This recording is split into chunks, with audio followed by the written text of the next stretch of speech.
Flight Entertainment's Filmmakers Lounge. And this week we have a very special guest, a brother I hold near and dear to my heart. I met this brother in Columbia College, Hollywood. We still do have the same passion for storytelling. We kick each other in the butt, far as trying to push each other to keep telling stories, challenge the medium, and tell some special things that will resonate with everyone. And I think this brother have done an amazing job throughout his body of work. He's keeping it going. He's keeping it live. And I want to introduce everyone that don't know his name. Hear his name. LaJuan Johnson. Mofebo. What up, brother? What's up, man? What's up, brother?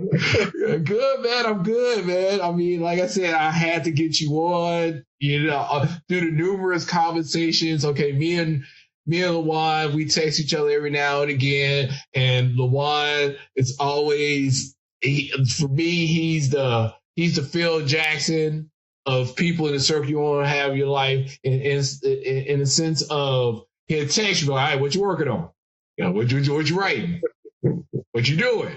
Like even when I'm kind of like, oh no, like, all right, you got to make something this year, man. Like, let's go. So he's the coach, he put the fire up under me and he keep me going. So, and I really appreciate that over the years of our friendship. But yeah, man. So what's going on, man? Tell the world about yourself. Well, I don't know what to say. I mean,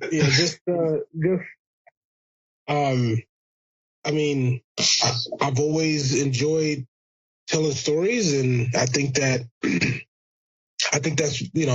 it's a great sense of therapy and escape, and it's a drug. I've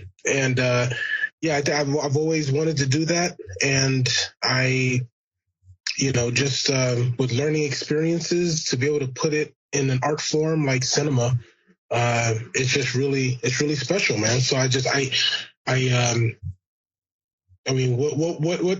what's known about me that people don't already know? Like we met at Columbia College, Hollywood, and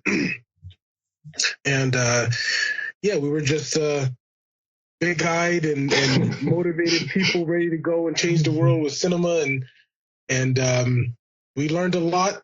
And we were young. We were young thinkers, and we were really motivated. And the world was ahead of us. And now, some time later, we're in the world and getting a chance to see how things really are. And it's just really special. And I think that life in general kind of helps with your ability to tell stories and your ability to be able to change things. And that's pretty much about me, man. I'm just a guy that, lives life and experience a lot of different things and trying to take it all and transform it into cinema. Well, right on, brother. Hey, you do it well. You do it well, brother. Now, what inspired you to pursue filmmaking? Well, okay. Well, let's rewind it back for a little bit. Now, tell us a little bit about, the origin, so to speak. At what point, or when was the point in your life that you just grasped the medium? Like, okay, this is it. This is what I'm gonna, put my blood, sweat, and tears into.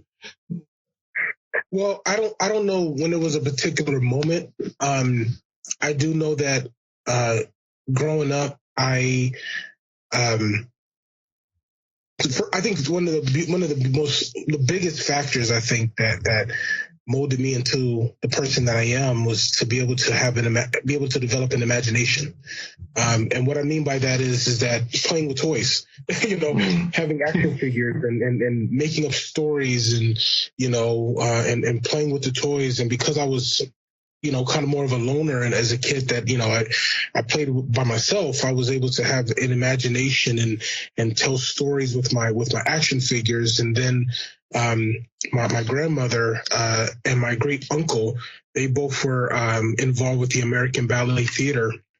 And so they used to take me to performances, and I was always in awe, not of the ballet dancers, but I was in awe of the people that were working behind the curtain, and I just thought it was always really cool. So how to incorporate understanding that there's a whole world that's the audience is watching a performance, and while the performance is taking place, you have all this chaos and craziness going on in the background. And I was more interested in what was going on in the background than what the people were saying. So it's almost like equivalent to like an iceberg. You take, you see the small part of the iceberg above the ocean, but you see the massiveness of the iceberg under.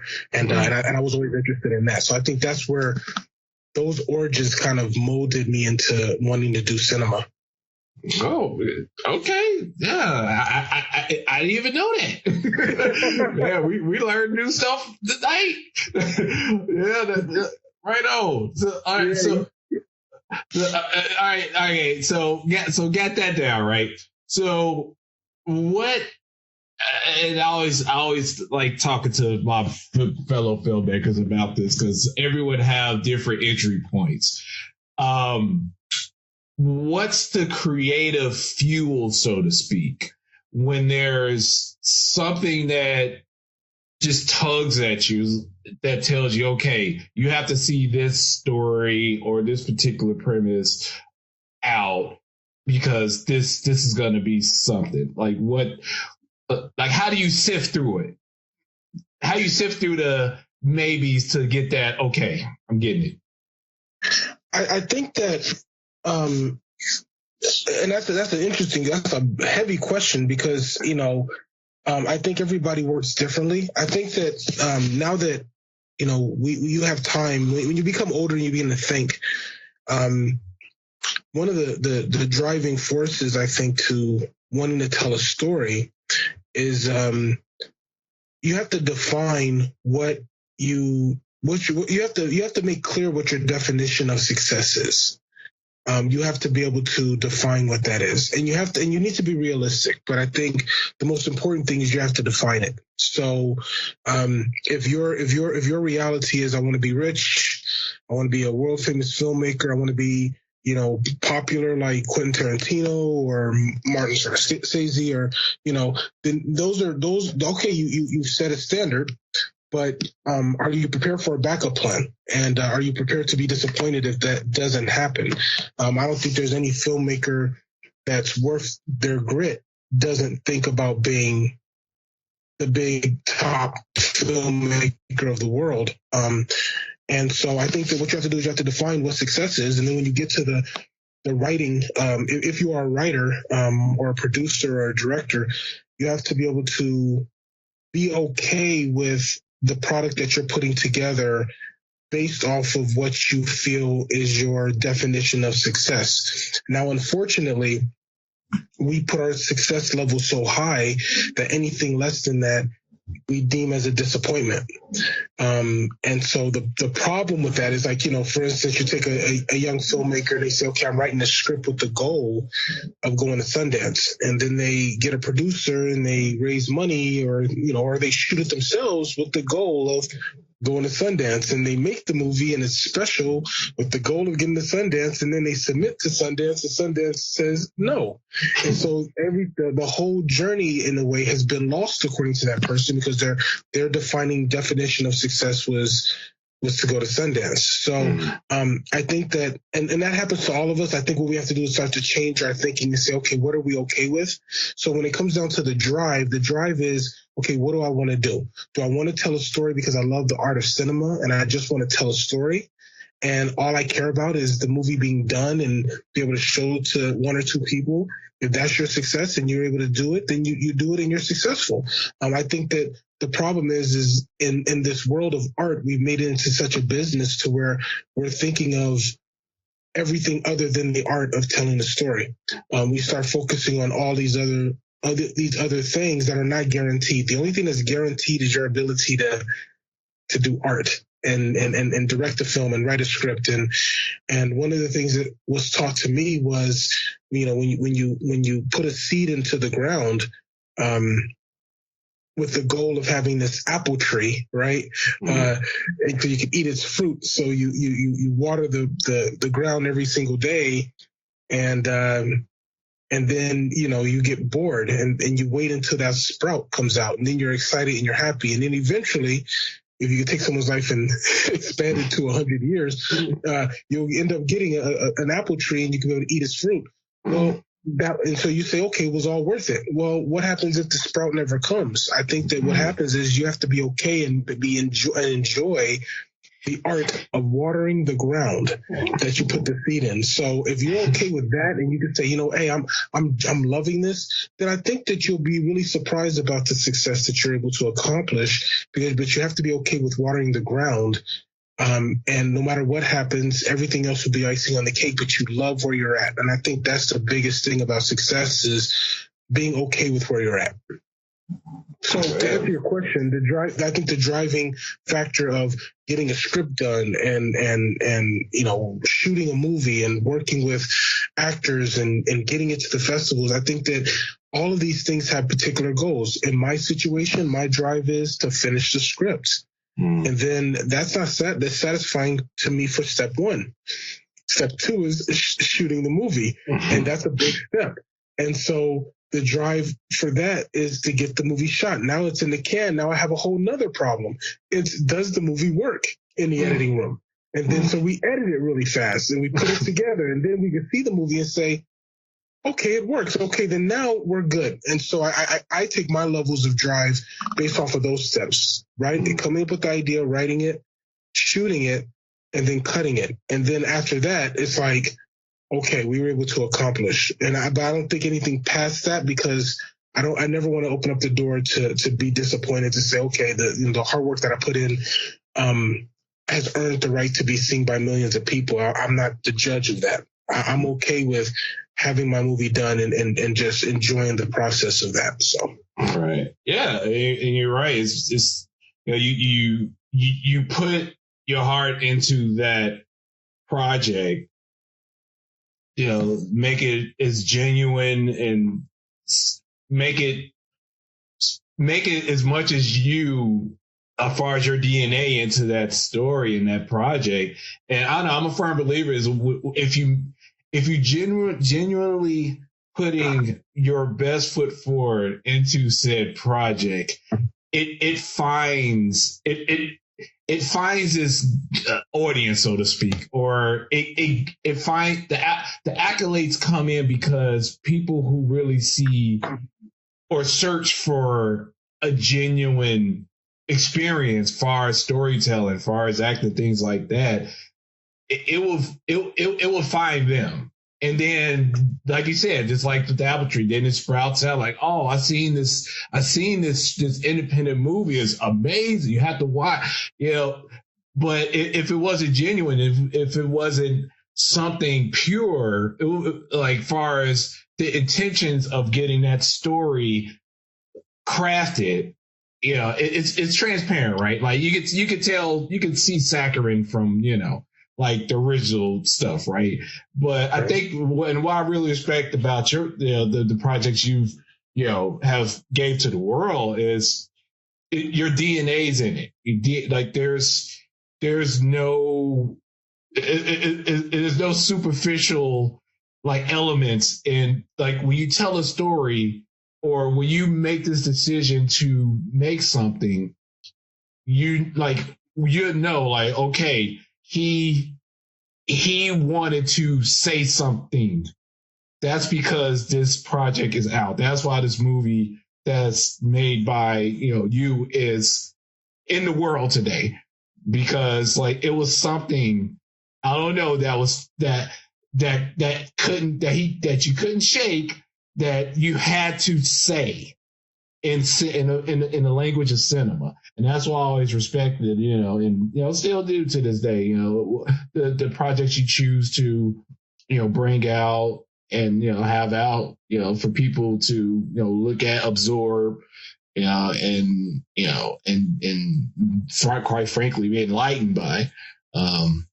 But yeah, so I appreciate that. I mean, the thing about it is that you have to have yourself in your films, and I will say that every film that I've done, there is a piece of me in it, as you say, the DNA.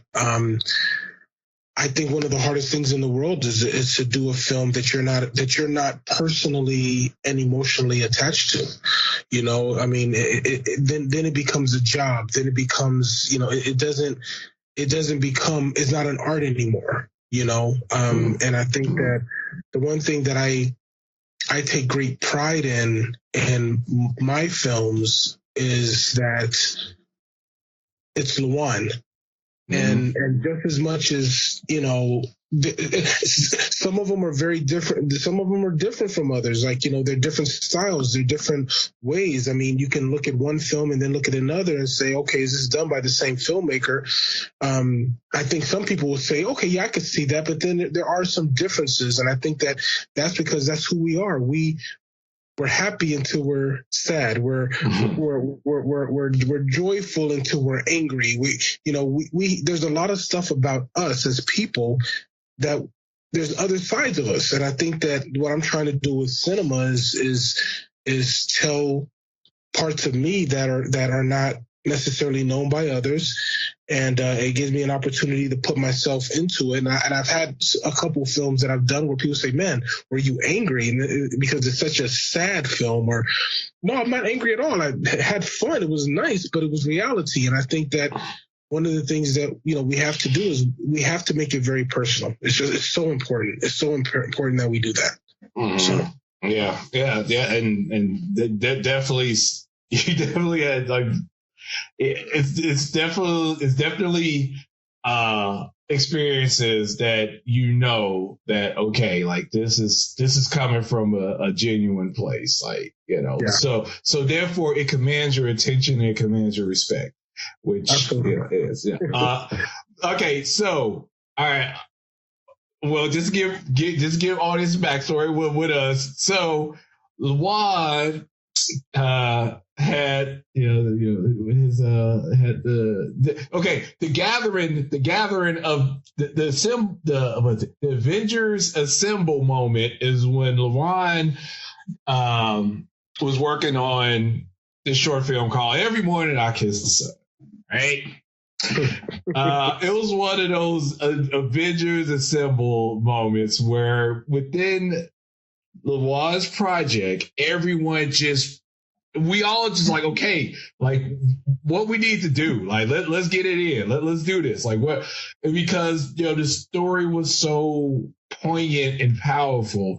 And okay, I'm gonna give people a little insight on LaJuan. LaJuan has a way of making sure that everyone that's in the movie, that's in front of the camera, behind the camera, is equally important. Like, he knows how to get everyone that's in the room and have everybody like, okay, like you got this. It's all you, man. You're gonna make. It's gonna be brilliant. Like he's the ultimate captain to keep your spirits up. Even if you like just sitting on the set all day, you still feel like you're the most awesome person sitting on the set throughout the whole shoot. But he have a really genuinely great, I guess, captain's attitude of, and LaJuan can tell you that's a gift in itself, because when you're wrangling, people behind the cameras and you're trying to get the best performances out of actors and you're trying to, frame up that shot right with your, DP and things that, for Every Morning to come out how it came out, it was an accomplishment, and all of us, it just felt like we gave birth to this awesome newborn. Like, it was a wise joint, but we all felt like we all felt like it was our baby too, because he was that inclusive with everyone that, you know, we all felt great about it equally, you know, even though it was his joint. So I gotta wax your call on that one for a little bit. But that being said, tell us, and I talked to the filmmakers about this. This is another question, like with you. So getting into like the actor situation, like of course, all directors have their methods of getting performances out the actors the way they want. Of course, that's something in itself. But tell us a little bit about your process, your method when you bring on, let's say, actors that you don't really know too much about, that's just newly into the fold. Like, how do you establish that understanding and trust, so to speak? Well, I think that, I mean, it's not I don't think that there's necessarily a step-by-step formula. I think that when it comes down to, well, in particular with Every Morning, you know, it was just, it was able to work out to where we had, you know, people that wanted to be there. And as far as the actors are concerned, they wanted to be there. They wanted to be a part. And one of the things that I loved about Every Morning is that we were indeed a family. I mean, you know, even though that movie was shot 4 days, and not even a full 4 days, like 3.5 days, it felt like it was something. It still felt like we were together forever. And it was special because it was back to the original love of telling stories. And you say, you know, this was LaJuan's joint, but I felt like, and I always felt this way about that film, that it was our movie. And I remember when you were putting together the credits, I remember, I don't know if you heard this. I don't know if, you know, you had already done the credits. And I said, Sylvia, I think that we should have the film be a film by us and not a film by LaJuan Johnson. And yeah, and she's like, well, you already did the credits. I was like, okay, we're not going to, you know, because you know. But what I'm saying is, I think that when it comes down to actors, I think that the one thing that I don't know if it's still happening now. We had actors that were enthusiastic about their careers, excited about their careers, and willing to go the extra mile. And I think that was easy to do. What I do is I try, when it comes down to actors, is because they're not going to see me on screen. The audience is going to see the performance. And so I need the actors to be satisfied with their performance, and satisfied with what they're putting out, because their names are going to be on it. And I, in a very gentle way, remind them about that, that it's on you. You're in 100% control. And so that's why I allow the actors to have some say. I allow the actors to have an opinion about the matter. And like I said, Every Morning it lucked out. With some of my films, it lucked out beautifully. And you know, there was a couple of films where it didn't work out at all. I mean, it didn't work out at all as far as from the actor's perspective, because, you know, because they had their own motive. I think that Every Morning and some of my other films later, even though they're appreciated as actors, they're so appreciated as actors, I never wanted them out, and I want them to know that the project is bigger than them, that it's about the entire piece, and you are a part of that piece, and your part is so important. But at the same time, the bigger picture is the story. And I think that with one film that you edited for me before Every Morning, we did have an actress that despised the film.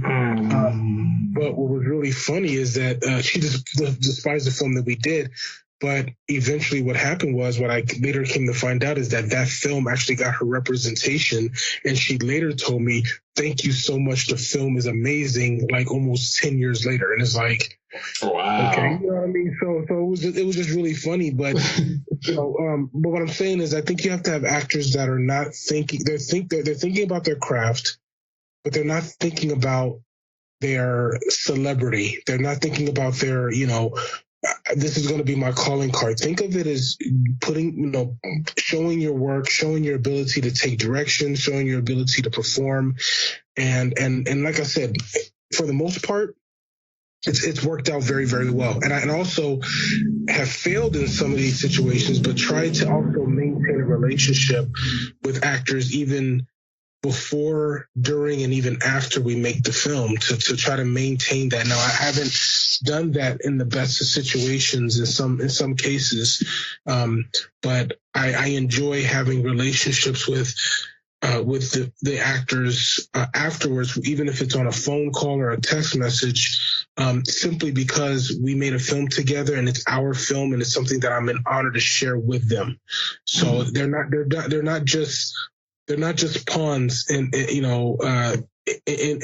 the board. They are indeed key members of the entire project for me. So yeah, and that goes a long way, man.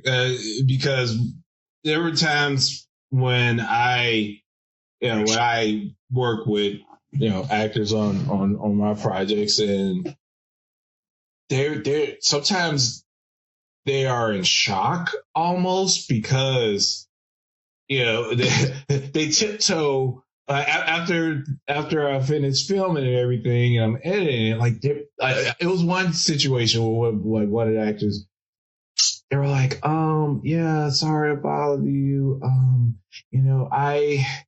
I wonder, it's okay if you say no, that's fine. I'm like, what you want? Like, it's gonna be a yes. What?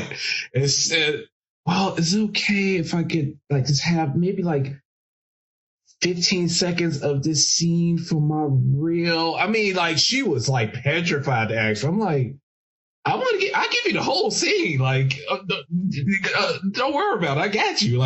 You want it compressed? What you want? I got you. Yeah. She was just saying, she went on to say there are so many horror stories with filmmakers that she worked with that just wouldn't let her see footage, wouldn't let her get footage for her reel. She never seen the finished products for some of the stuff that she's done. So, and she was like, wow, thank you so much, because there's a lot of people I work with that's quote unquote directors that I still to this day haven't seen anything I've done.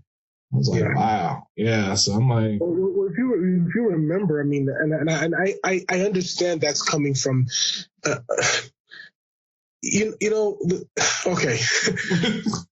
What's funny about what you're saying is, and because I've heard the same stories too, and I think that with Every Morning, I don't remember fully, but I believe with Every Morning, I showed the actors dailies. I showed them what we were shooting. I showed them what we had, because number one, I was excited about the footage and how it looks. But number two, again, I just, they were there. I'm not going to tell them that they can't see it.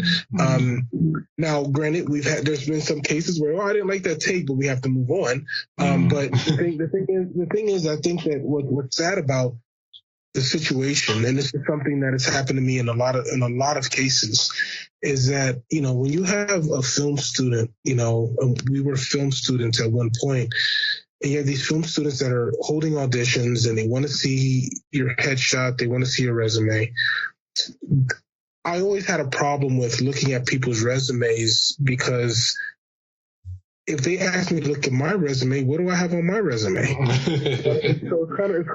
it's almost like a situation you want to see their resume to see what they've done, to see, okay, can they do this? Can they do that? But for me, it was never a determining factor to say, okay, we're going to pick this person because they have a resume, and because they have a lot of credits.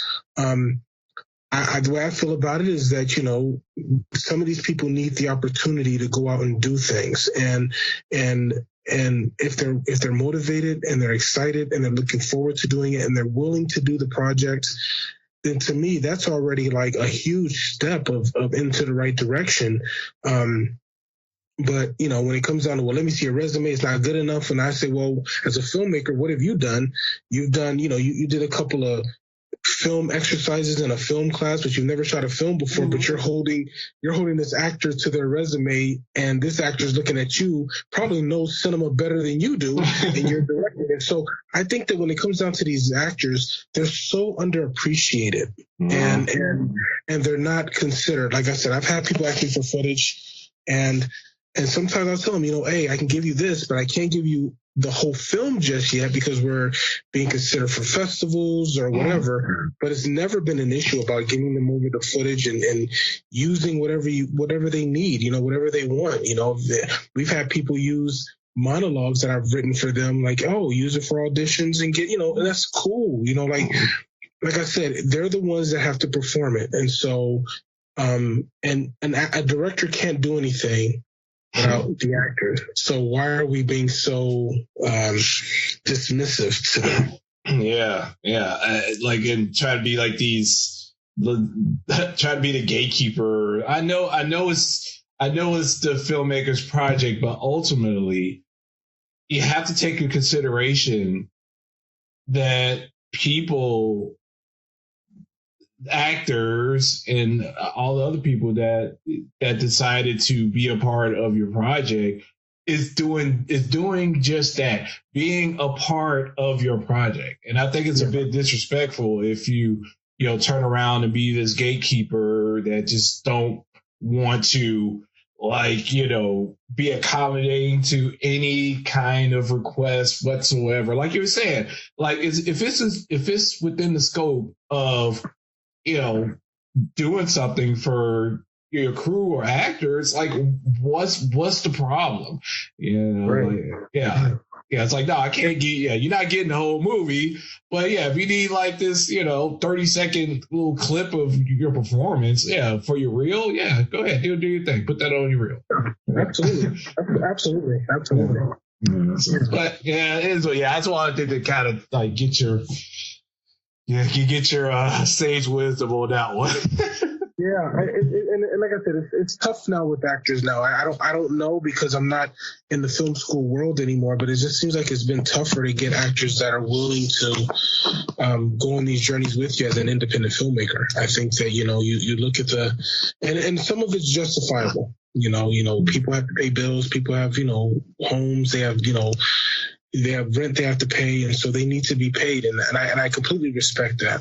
I just don't remember it being this challenging in the last few years of doing.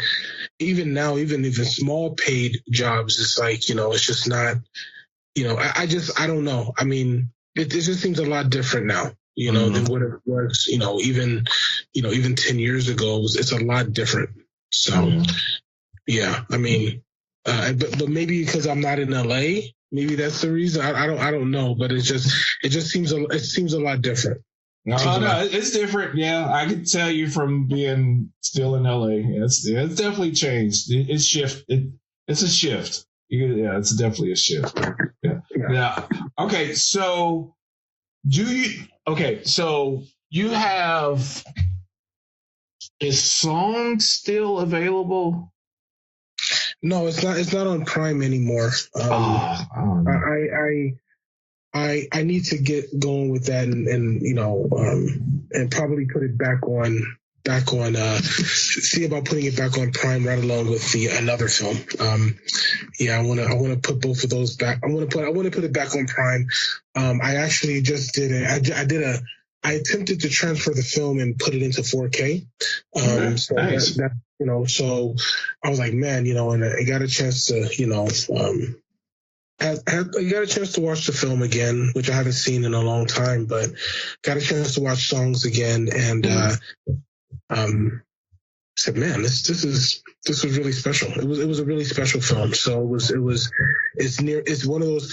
Every film has a near and dear place to my heart, and so it was like, okay, that one, it would be nice to put it back on Prime again. But it did about almost a 3-year run on Prime.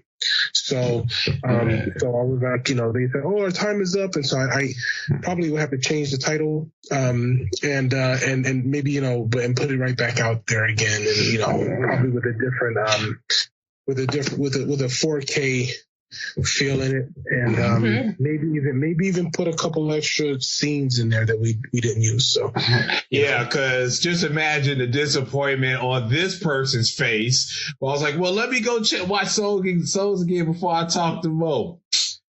Ain't on there. Yeah, like, well, you know, I'm sorry, man. Like I said, I was, you know, they messaged us and said, you know, hey, we're gonna go ahead and stop. You know, the time, you know, time is up for it. And I said, oh, okay. And so, you know, with Prime, it's funny with all these streaming services, everything has, you know, unless you're a big movie, and even then, those movies stay on for a certain amount of time and they're gone. So, so someone made the suggestion that I should probably do what Larry Clark does now. He makes his movies and he sells them on his website. And so I was like, you know, we'll see. Like I said, I'm not really big on trying to sell anything. Like you could watch a movie for free. You know, it's just yeah. So I'll have to get songs put back on there right along with Ken.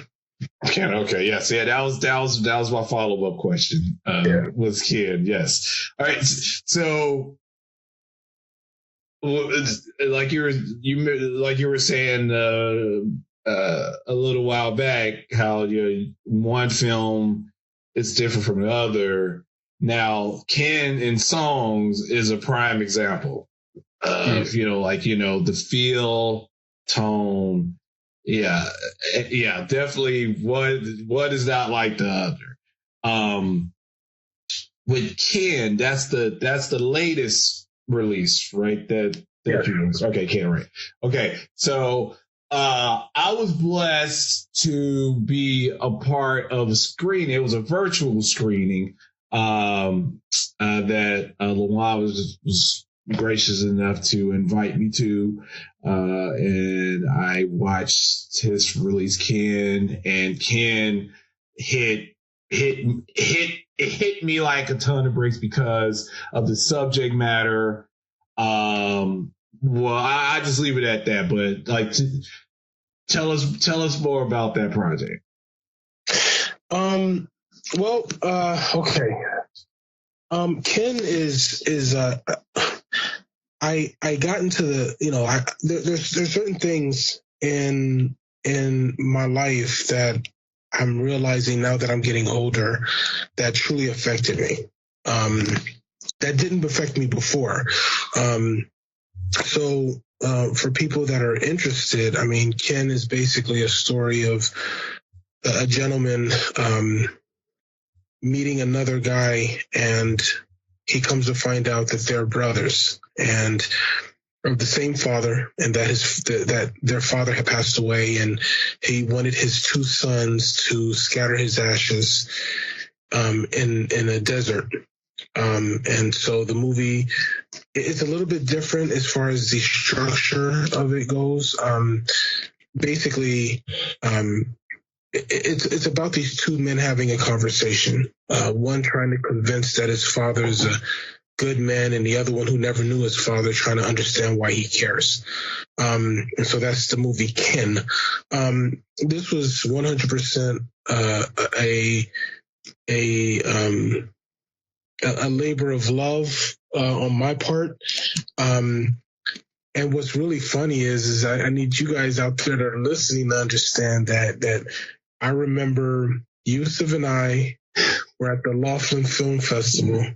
And I'm sorry, rest in peace, Laughlin. Okay. Laughlin, we love, yes, Laughlin Film Festival. Oh man, well, we were at this Laughlin Film Festival, and I told him about this project, and it wasn't even written. And he said, "You got to make this movie," and he kept talking about it, and so eventually we were able to do it. But basically, what the movie is about is that's what the movie's about, and it's dealing with two black men having a conversation. It's hugely inspired by the movie My Dinner with Andre, which is, you know, two white gentlemen that are having a conversation in a restaurant. The whole movie takes place inside of a restaurant. We didn't do that, but we definitely kept it to where these two men are having a conversation. And what was special about this movie is because it's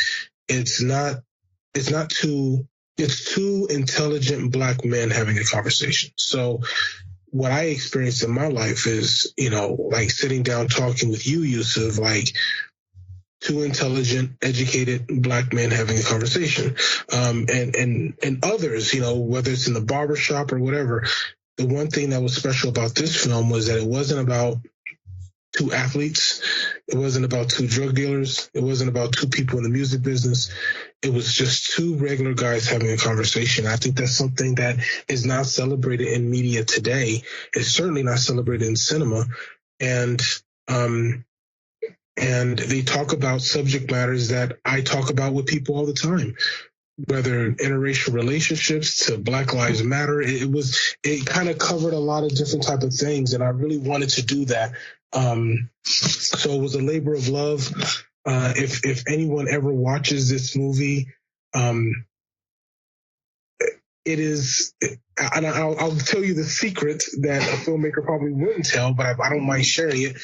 If you actually watch the movie and you listen to the conversations, all of it is my life, 100%, from different perspectives, different times of my life. So people say, where did that story come from? Well, that happened to me in this situation, or that happened to me in that situation. And so basically what it was, and it was really funny to have my sister and my mother watch the movie because they knew exactly what I was talking about. I'm doing these things, and they're like, man, and then they even asked me, well, you didn't mention this stuff and this stuff. And it was just really funny. But yeah, that movie was very, very special. And we shot it in 4 days, and it was near and dear. It was a lot.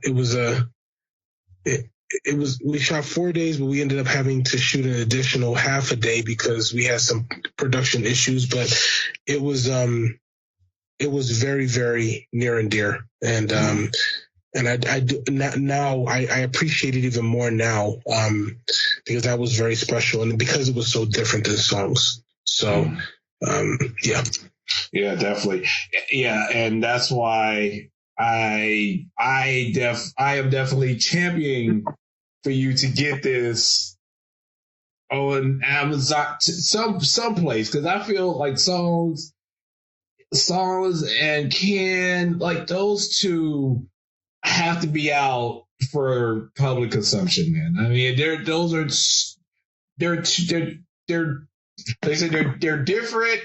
but they complement one another, like far as well, just so people will know. I mean, if anybody that's interested, the difference between the two.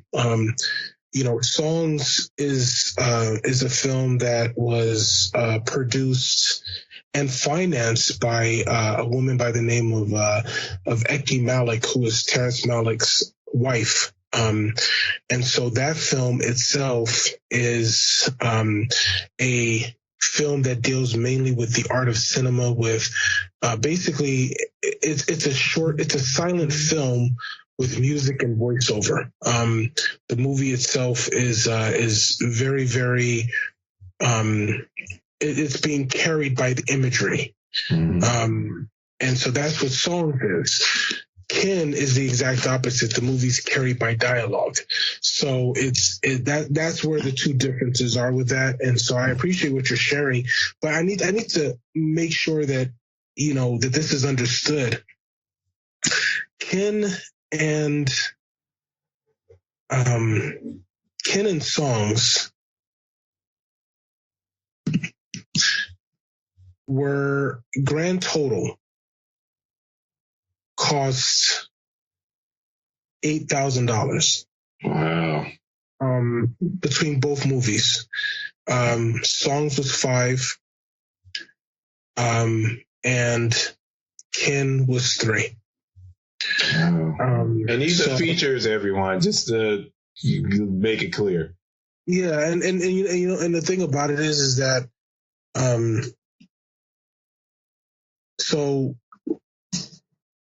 people say, well, how were you able to do it? There's no formula. We just did it. It's did I have a crew? I did not. Who was it? It was me, my wife, and a friend of mine, basically, for Ken. And then for songs, it was just me and my wife. And every now and again, there was one day where we did have a little bit of a team. But other than that, that's what it was. And the thing about it is that because it was so personal, the necessity of making this into, we didn't have the money for sound people. We didn't have the money for a cinematographer. So we shot the movie we made the movie inevitable. So we had to make it inevitable. And how do we make it inevitable? Okay, let's focus on the visuals and not necessarily worry about the audio. And we'll just do voiceovers with it. With Ken, the same thing. Hey, we only have these amount of days to shoot with this particular actor. So we only have one day to shoot at this location. So we're going to make it work. And I think the problem is that we look at cinema and we see these almost $1 billion movies that are being produced and made, and we think there's no way in the world we could stand a chance. Well, you actually can. You could stand a chance with an iPhone and a couple of actors. So I just think that what I know now, I believe that I could have shot Ken for even less than $3,000. So. And Ken was finished in 2020 during the pandemic. So that's what we did, So So that was that. Those movies are near and dear. And like I said, when you're dealing with money that low, you ain't got to worry about investors coming after you. Yeah, you make it work. You make the best of what you got. Because, yes, like you said, the key is getting the story out to the world. Absolutely. Right. Absolutely. Birthing it, right? Absolutely. Yeah. Yeah, right on, man. Right. Okay, so in closing, any words of wisdom or, anything you like to pass along to, like, anyone who watches movies, who is just curious about, man, can I do this? I don't know. I think I got a camera. Like, I don't know how to do acting. So like, what would you tell that person?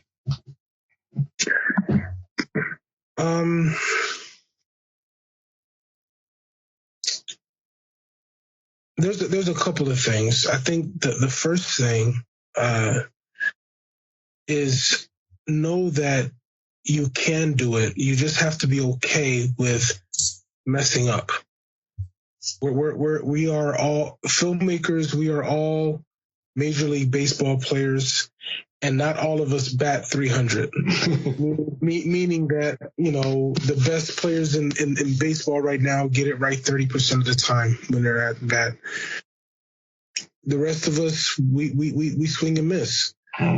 One of the most beautiful things about cinema is that you could tell your story. You could tell your story quickly. You could shoot it with nothing, with no money at all, and people can love it or people can hate it. But if people hate it, then it didn't cost you anything. You didn't have to take out loans or any of these things. I think that Steven Soderbergh has really revolutionized things by he started shooting movies on iPhones.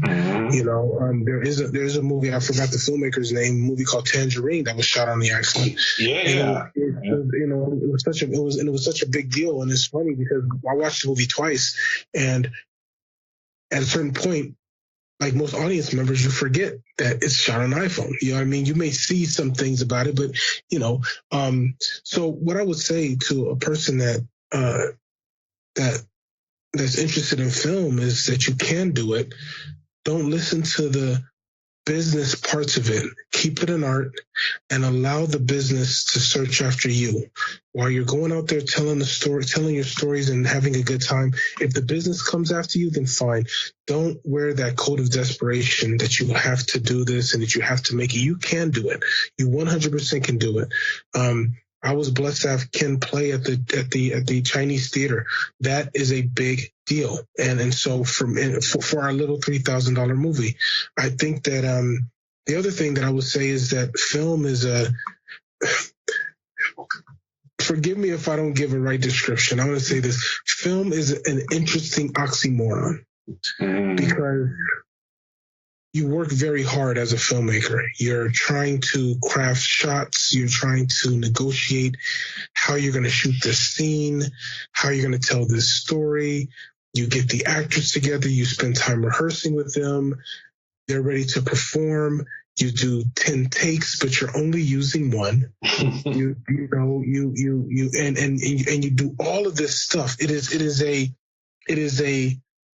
is simply complicated what film is. That's why I say it's an oxymoron, because it's so complicated with just the hustle and bustle of putting a movie together to shoot a scene for someone to sit down in the theater and watch it, process it in a matter of seconds.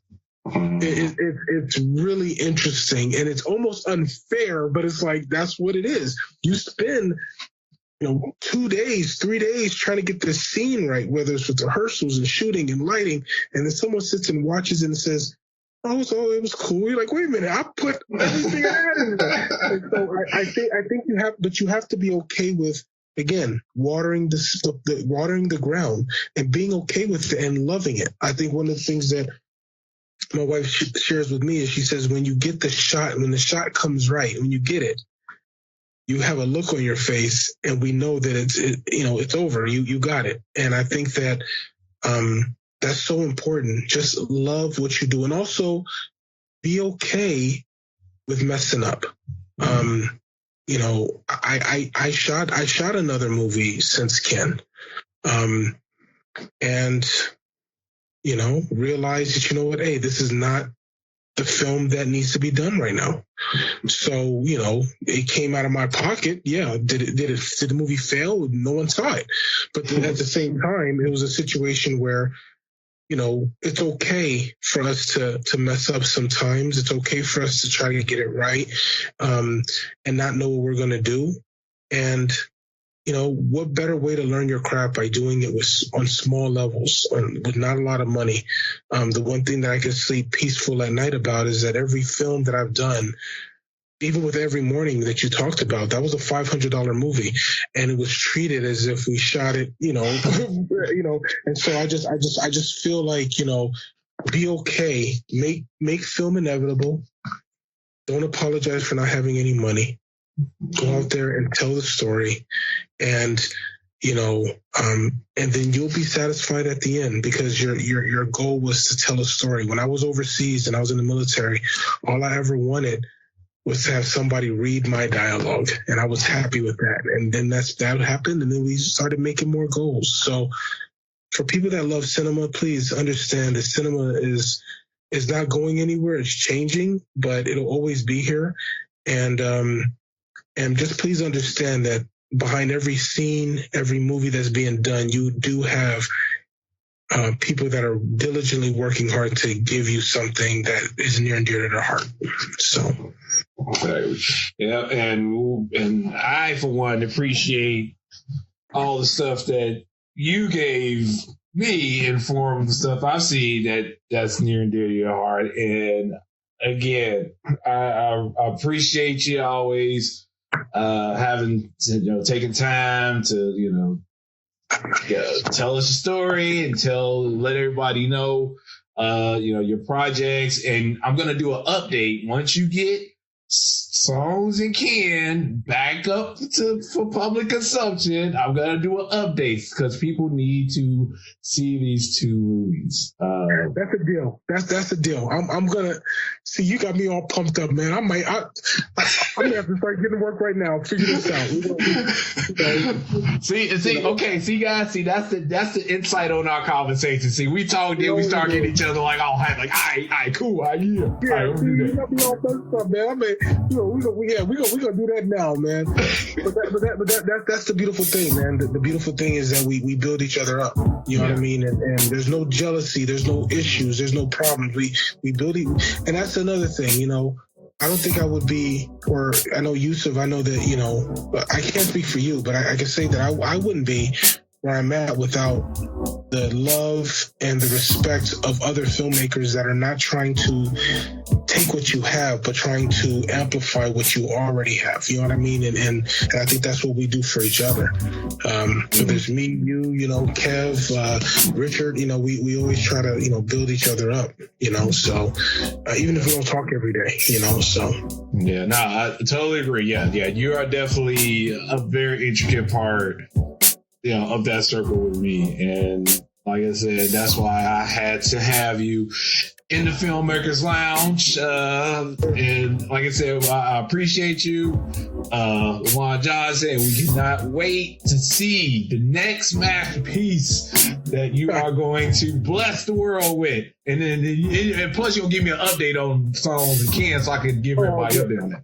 No, that's going to happen. That's going to happen. Yeah. Yeah. You better have it. Yes, sir. All right, brother. Well, I appreciate you. And this is In-Flight Entertainment's Filmmakers Lounge. Until next episode, wish everybody peace.